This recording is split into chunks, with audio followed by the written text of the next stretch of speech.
after the blessed 1,000 years is over, there will be one final war called Gog and Magog too.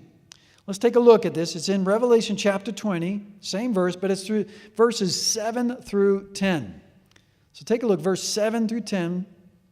Verse 7 here. And when the 1,000 years are completed, Hasatan will be released from his prison.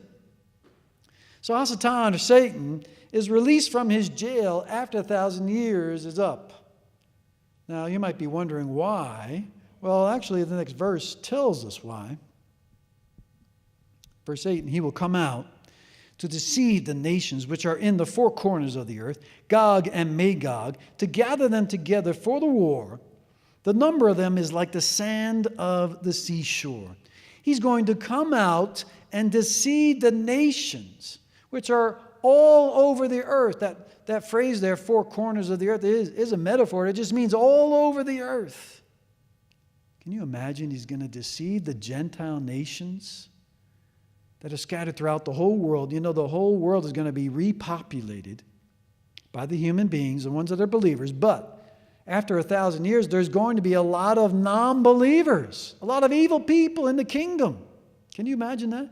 Yeshua is right there in Israel, on his Temple Mount, living right there in his temple, on his throne. The doors are wide open for anybody to go in and see him and to be taught by him as well. And there's going to be a whole lot of evil people still in the world. It's hard to believe, it's hard to fathom, but all I can say is oy vey, right? Oy vey. Well, he's gathering all these people to the event that's called Gog and Magog too.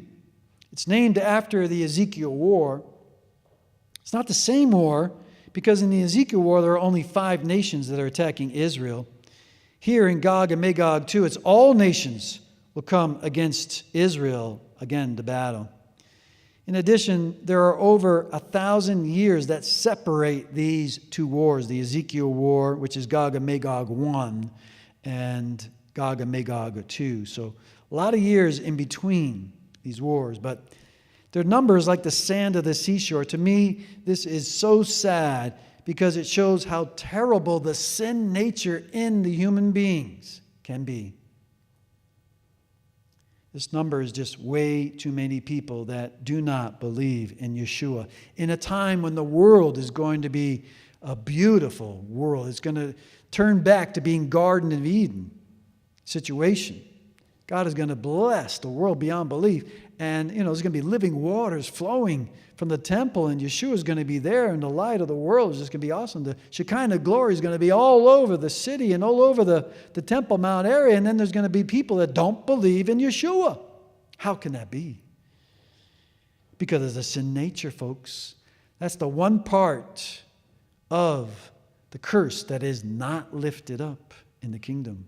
The sin nature inside human beings. They're not going to be able to blame the world for their sin. They're not going to be able to blame Satan for their sin. They're going to be able to blame their sin nature for their sins. It's got to be them. It's going to be all down to them. Verse 9. And they came up on the broad plain of the earth and surrounded the camp of the saints of the holy ones and the beloved city, which is the city of Jerusalem. And fire came down from heaven and devoured them. The evil one they come up against Jerusalem for the last time. This is the last battle. But really, it's really not a war, since God is the one who wipes out the enemies of the Jewish people, sends fire from heaven and just wipes them out. There's really no battle going on here at all.